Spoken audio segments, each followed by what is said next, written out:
না ফেরার দেশে চলে গেল রাজনন্দিনী। টেলিপাড়ায় শোকের ছায়া। বিস্তারিত জানতে ভিডিওটি দেখুন আর আমাদের চ্যানেলে নতুন হলে সাবস্ক্রাইব করুন। চিরদিনই তুমি যে আমার ধারাবাহিকের গল্পে এক নতুন মোড় এনে দিয়েছেন রাজনন্দিনী। অপর্ণার হাত ধরেই গল্পের প্রবেশ এই চরিত্রের। আর সত্য এই পর্বে দেখা গিয়েছে অনেক দুর্দান্ত পর্ব। আর্য অপর্ণার ৭ পাকের মাঝেই দেখা মিলেছে রাজনন্দিনীকে লাল বেনারসি গয়না আর মালায় সেজে কনের বেশে এই চরিত্রে অভিনয় করছে অভিনেত্রী পায়েল দে। অনেক দর্শকের মনে প্রশ্ন জেগেছে, রাজনন্দিনী কি সত্যি আর্যর সঙ্গে বিয়ের পিঁড়িতে বসছে?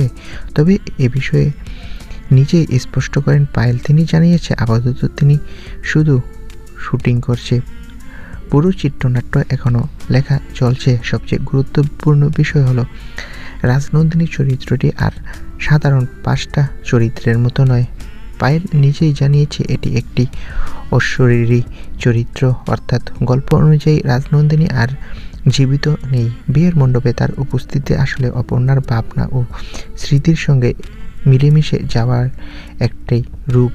পায়েলের কথায় এই চরিত্রটি আলাদা বলেই তিনি রাজি হয়েছে।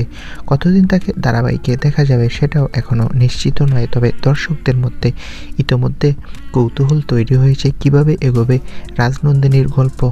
সবশেষ স্পষ্ট করে বলা জরুরি, সামনে সিরিয়ালে রাজনন্দিনী চরিত্রটি মারা যাবে। বাস্তবে পায়েলদের সম্পূর্ণ সুস্থ আছেন। একটা মহল দাবি করছে রাজনন্দিনী নাকি জীবিত, সামনে সিরিয়ালে মারা যাবে। তো বন্ধুরা, সামনে আমরা খুব শীঘ্রই দেখতে পাবো যে রাজনন্দিনী চরিত্রটি সিরিয়ালে মারা যাবে। তোমরা কে কে এই চমকটি দেখতে চাও কমেন্ট করে জানাও। আর টেলিপাড়ার সব তারকাদের লেটেস্ট আপডেট পেতে আমাদের চ্যানেলটি সাবস্ক্রাইব করে রাখো।